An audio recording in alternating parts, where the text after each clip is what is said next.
मेरे प्रिय दर्शकों नमस्कार। प्रिय दर्शकों, ऋषि ज्योतिष में मैं आपका दिल से स्वागत करता हूं और आपको बहुत धन्यवाद देता हूं कि आप मेरे वीडियो बड़ी उत्सुकता से देख रहे हैं। आशा करता हूं आगे भी देखते रहेंगे। ऋषि ज्योतिष नर्मदा जी के तट के नजदीक नर्मदेहर, यहाँ पर काल संतोष त्रिदोष की पूजा की जाती है। जो इच्छुक का संपर्क कर सकता है। ऋषि ज्योतिष हास्य पत्रिका लिखता है, जीवन का सार निचोड़ देता है, पूरे जीवन का मार्गदर्शन हो जाता है। जो इच्छुक का संपर्क कर सकता है।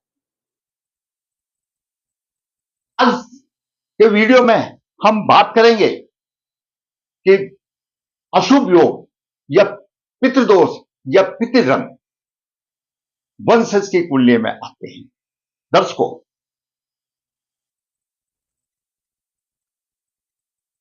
हम जब हमारे पूर्वजों की संचित की हुई धन संपत्ति का उपयोग करते हैं, उपभोग करते हैं, तो उनके द्वारा किए गए शुभ अशुभ कर्मों का भी प्रभाव हमारे ऊपर आता है और हमारे जन्मांक में, जन्म कुंडली में वो दर्शाता है।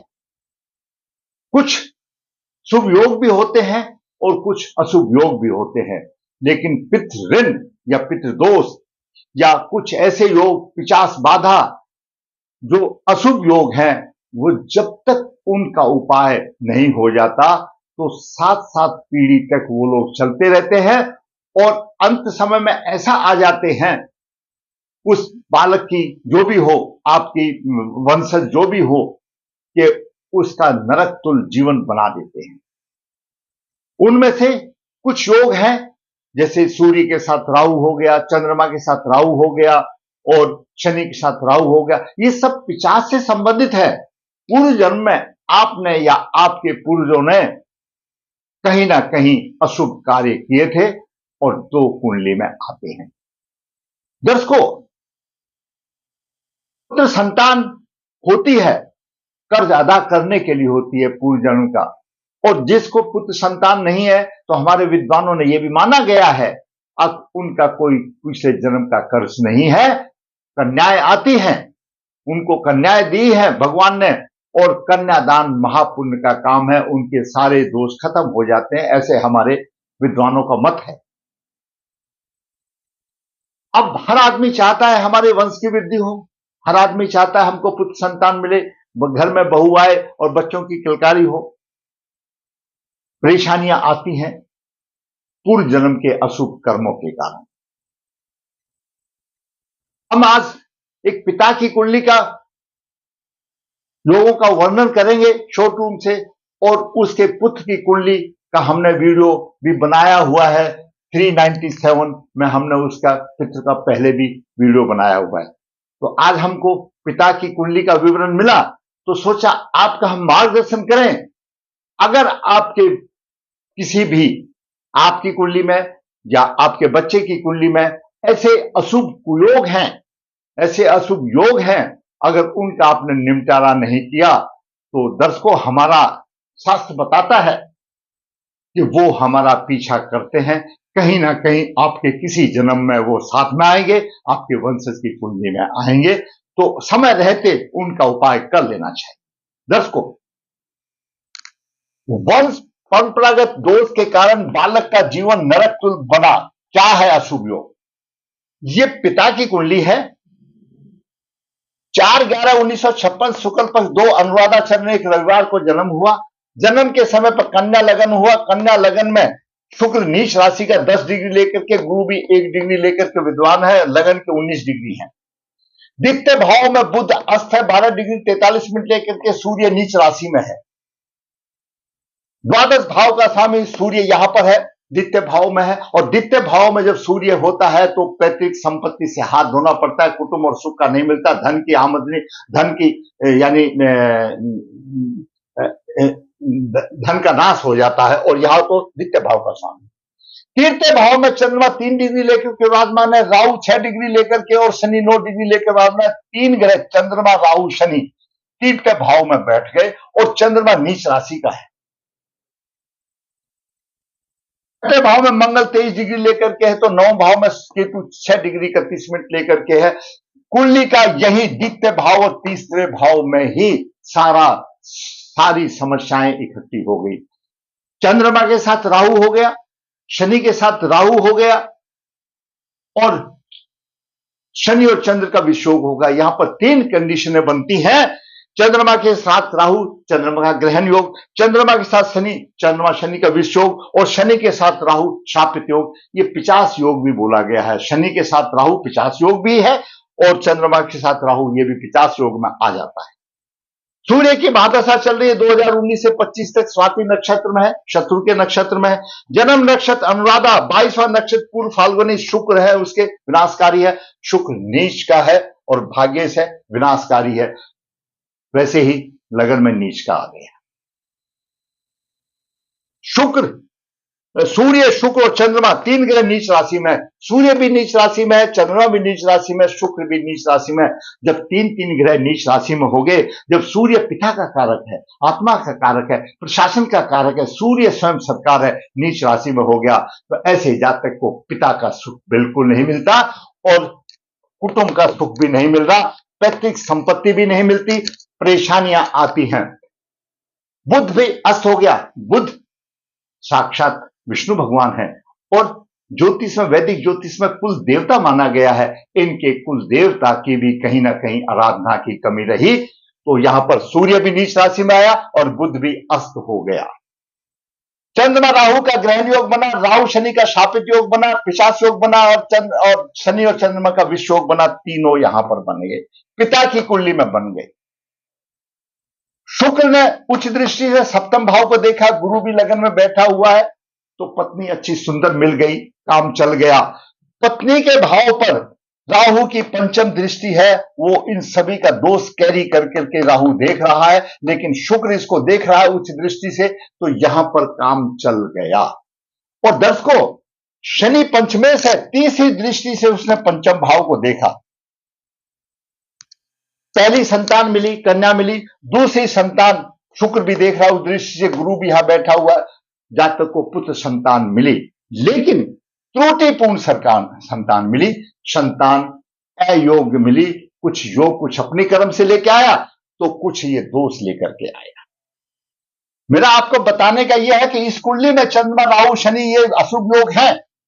इस जातक को तो पत्नी का सुख मिल गया, कुछ सुख उच्च दृष्टि से देख रहा है, गुरु भी पीछे बैठा हुआ है, 9 डिग्री का फर्क है, चलो मान लिया मिल गया, लेकिन ये इन्होंने कोई ध्यान नहीं दिया, इस योग की शांति नहीं कराई। क्यों? 2 बच्चे हो गए और चाहिए क्या, अच्छे पढ़ लिख गए, चाहिए क्या। लेकिन अब समस्या आती है, कन्या तो शादी होकर के विदेश चलेगी, फली फूल रही है, ठीक है, बढ़िया है, उसको भी भगवान ने कन्या दी। अब आई यार लड़के की, पुत्र की, क्यों? पुत्र तो वंश को, विरासत को लेके चलता है ना, और कर्ज को अदा करने वाला, पितृ ऋण को देने वाला पुत्री है। दोस्तों, इन्होंने यहां पर कोई ध्यान नहीं दिया। यह अशुभ, यह भी सप्तम भाव से संबंधित था और यह पुत्र की कुंडली है। 28/10/1990 शुक्र पूर्व श्रावण 4 रविवार को, एपिसोड 397 में। लगन में उच्च राशि का गुरु आ गया, तो नीच दृष्टि सप्तम भाव पर हो गई। शनि छठे भाव में आ गया, सप्तम में शनि छठे भाव में आ गया, मंगल की अष्टम दृष्टि से शनि पीड़ित हो गया। राहु चंद्रमा का ये जो ग्रहण योग है, ये सप्तम भाव में बन गया और गुरु की अशुभ दृष्टि आ गई, कोई शुभ प्रभाव इस पर नहीं है। अब चंद्रमा राहु का योग जब सप्तम भाव से बनता है, यहां पर भी सप्तम भाव में अफेक्टेड है, क्यों? राहु अफेक्टेड कर रहा है पंचम दृष्टि से। जब चंद्रमा राहु का कुंडली में अगर सप्तम भाव से अफेक्टेड आ जाए किसी भी तरह से, तो निर्दोष स्त्री पर व्यभिचार का आरोप लगा करके कष्ट दिया गया, स्त्री का धन परिहार किया गया, यानी हड़प लिया गया। दर्शकों, किसी का पैसा, किसी की जायदाद कभी नहीं रखना, ये सबसे बड़ा अशुभ कर्म है हमारा। ऐसे में उस स्त्री का श्राप 7 पीढ़ी तक चलता है और हर पीढ़ी में ऐसे वंशज को स्त्री सुख में परेशानी आती है।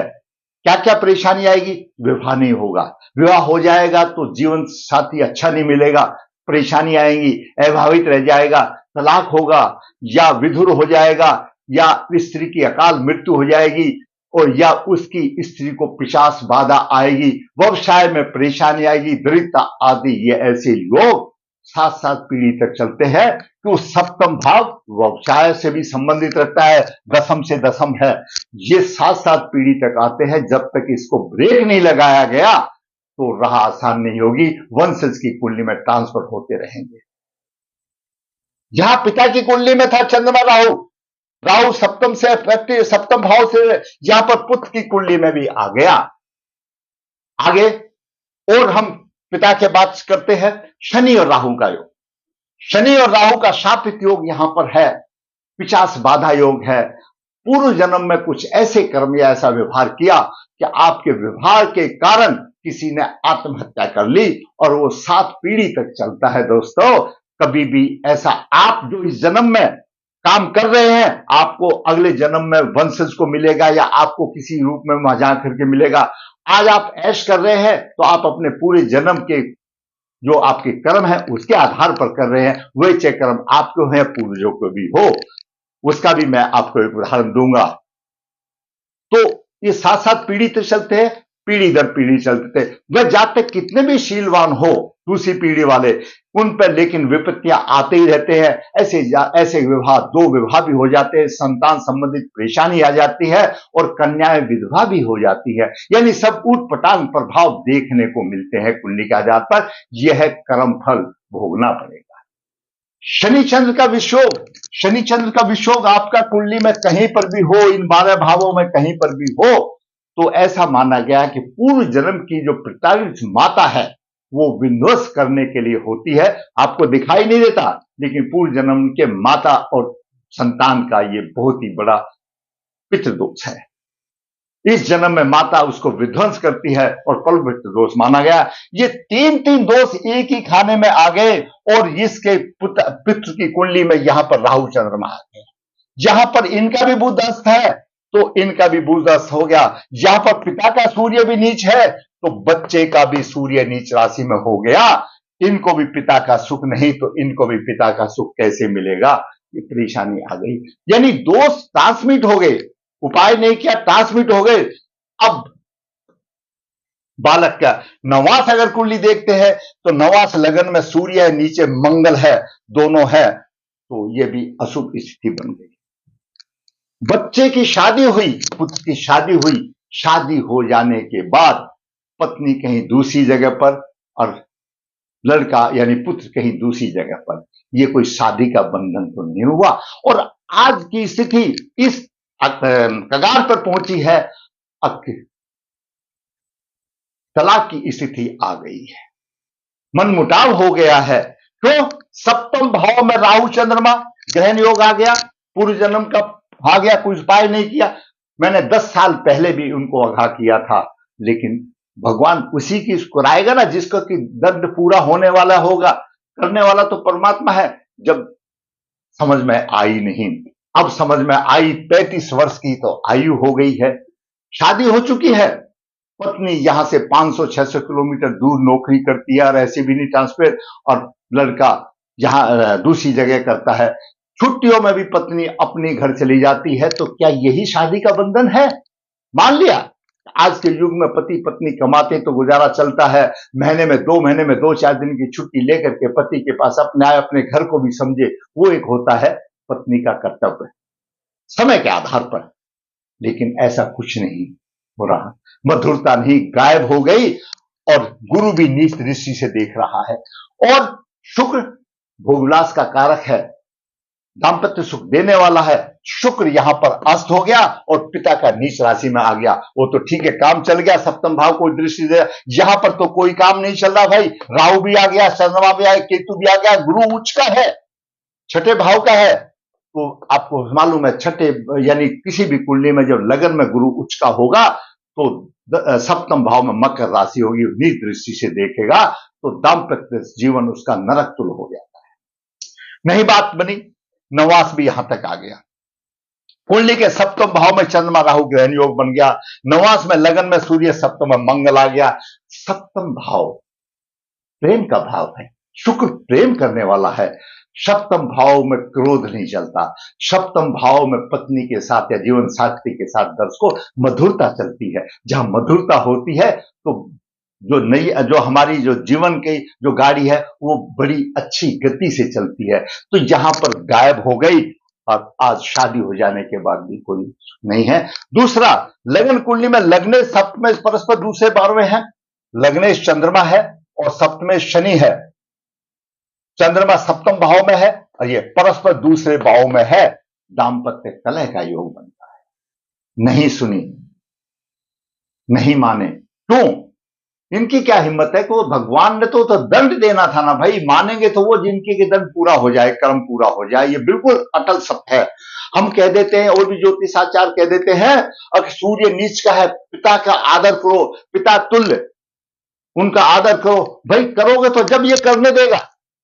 नीच का लेके बैठे हो, कैसे करने देगा? पहले इसका उपाय करना पड़ेगा, तब करने देगा। बिना उपाय से तो नहीं करना पड़ेगा। ऐसे सीधा मैं, आप सोचो मैं बोलूंगा आप पिता का आदर करो, पिता तुल्य का आदर करो, आपको कोई करने देगा जब तो करोगे। कुंडली में तो नीच का है, हो तो आपकी प्रवृत्ति ऐसी होगी। पहले उसका उपाय करना पड़ेगा। चंद्रमा राहु सप्तम भाव में वंश प्राप्त, पिता का भी यहां आया, राहु पंचम दृष्टि देख रहा है, बच्चे का भी यहां आ गया और अब स्थिति ऐसी हो गई, तलाक की स्थिति आ गई। कह देना तो आसान है, आगे क्या होगा तलाक के बाद वो भी एक बड़ी परेशानी बात है। लेकिन हम मनुष्य योनि में हैं, हमसे तो उपाय ही कर सकते हैं। अगर मान लिया जाए आपका बच्चे के ग्रह हैं, अब बच्चे का ग्रह दोष निकाल देते हैं, इनका निकाल देते हैं, मान लिया जाए। लेकिन पिता के नसीब में तो शनि तीसरी दृष्टि से पंचम भाव को देख रहा है। यहां पर उसको, उसके नसीब में, उसकी झोली में जो संतान आएगी वो त्रुटिपूर्ण कार्य करने वाली होगी, योग संतान नहीं होगी। तो पूर्ण प्रभाव तब मिलेगा जब पिता के भी दोष निकालने पड़ेंगे और पुत्र के भी दोष निकालने पड़ेंगे, तभी तो मिलेगा।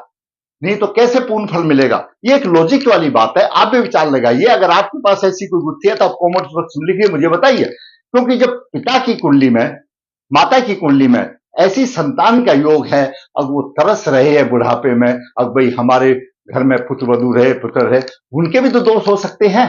तो उनके भी दोष निकालोगे और पुत्र के भी निकालोगे तो कुछ शांति मिलने की संभावनाएं बनेगी। कारण है दर्शकों, और वो परमात्मा ही उसका उपाय। जैसे कि आज हमारे न्यायपालिका में हमारे जो मजिस्ट्रेट साहब, जैसा जैसा हमने अपराध किया उसी के आधार पर वो दंड तय कर देते हैं। और ये कर्मों के आधार पर धनराज युधिष्ठिर या परमात्मा जो भी इस सृष्टि को चला रहा है, जो शक्ति चला रही है, वो तय करती है। उससे निमित्त शास्त्रों में उपाय बताए गए हैं। सिर्फ हम कर सकते हैं, फल तो उनको देना है। तो हम करने में पीछे क्यों रहे? क्यों वो वचनबद्ध हैं कि तुम करके तो देखो, हम मदद करेंगे। तो करना चाहिए। दर्शकों, पिता को, पुत्र को, सूर्य को बलवान करने के लिए रोजाना सूर्य उदय से होते टाइम पर विधिवत उसको अर्घ देना चाहिए। जब अर्घ दोगे तो बुध और शुक्र अपने आप में जागृत हो जाएंगे। ग्रहों की शांति कराने चाहिए। क्यों आए? प्रबल पितृ दोष है, प्रेत आत्माओं में है, भूत आत्माओं में है। आप पंचबली श्राद्ध अवश्य कराएं और उसके बाद जीवन भर आप उसको, कुल देवता है, कुल देवता जो आपके कुल के आधार पर जो आपकी नियमित आप मानते गए, अब उसको तो पिता की आयु कितनी हो गई? 56, 44, मतलब 69 के करीब हो गई। उनको यही नहीं पता कि कुल देवता है कौन। कल ही हमसे मुलाकात हुई, बोला गांव में जाना पड़ेगा, पूछना पड़ेगा कुल देवता कौन है। तो ये स्थिति है आज हमारे समाज की। दर्शकों, मैं हमेशा कहता हूं बीच बीच में जब ऐसा वीडियो आता है कि आप अपने कुल देवता को मत भूलो, आप अपने पूर्वजों को मत भूलो, उनको याद रखो। उनकी मुक्ति हुई या नहीं है।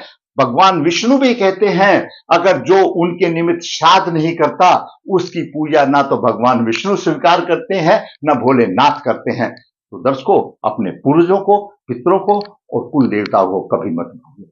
नहीं है तो इसी तरह से खाद खड़ी हो जाएगी। इनका भी बुधस्त है, इनका भी बुधस्त है, इनका भी सूर्य नीच है, इनका भी सूर्य नीच है। और यहां पर भी चंद्रमा राहु ग्रह का, राहु पंचम भाव में, पंचम दृष्टि सप्तम भाव को देख रहा है, यहां खुद पंचम भाव में आकर के बैठ गया। इनका तो घर भी बस गया, बच्चे भी हो गए, इनका तो घर ही नहीं बस रहा भाई। इस तरह से भयंकर रूप धारण कर लिया। उपाय करना पड़ेगा और करना चाहिए।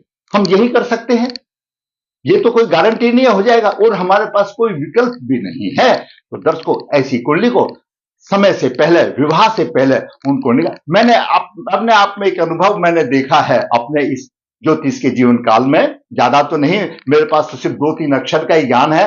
मैं तो बहुत कमजोर हूं ज्योतिष में, अथाह सागर है ये, कोई ज्ञान ही नहीं है।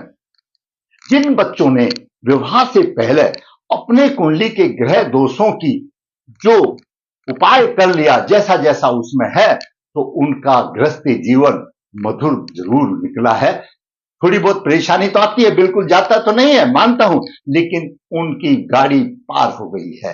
और उसके बाद जो संतान आई है उनको, तो वो दोष उनकी कुंडली में नहीं है जो पिता की या माता की कुंडली में थे। तो भाई आप भी करके देख लो ना ऐसा, भगवान आपको भी सुनेगा। अगर मेरी अच्छी बात लगी आपको तो आप कमेंट्स बॉक्स में जरूर लिखिए। आप देखते हैं लेकिन कमेंट्स बॉक्स में नहीं लिखते। आपको जैसा मेरा वीडियो लगा है वैसा आप लिखिए, कोई दिक्कत नहीं। अगर अच्छा नहीं लगा तो डिसलाइक कीजिए, कोई बात नहीं, कमेंट में लिखिए। आपके पास भी तो कुछ ज्ञान की 2 बातें हो सकती है। दोस्तों, अगर मेरा वीडियो आपको अच्छा लगा, ये कुंडलियां पितृदोष की है, निवारण कीजिए जो मैंने बताया। कालसर्प दोष निवारण कीजिए, चंद्रमा राहु का गहन योग कीजिए, शापित योग निकालिए, शनि चंद्र का विषोक का इनका कीजिए। सब पितृदोष पंचबली श्राद्ध में आ जाएगा। और उसके बाद ग्रह शांति कीजिए, तो तब देखिए आपको कुछ ना कुछ आपकी राह आसान होगी और दूसरा कोई विकल्प नहीं है। सबसे सस्ता और आसान यही। आपको मेरा वीडियो अच्छा लगा है तो मैं कहूंगा भाई लाइक करो, शेयर करो, और जिससे मेरा चैनल सब्सक्राइब नहीं है सब्सक्राइब करें, ताकि आने वाली भी ऐसी ज्ञानवर्धक वीडियो आपको मिल सके और आप उसका कुछ फायदा उठा सके। धन्यवाद।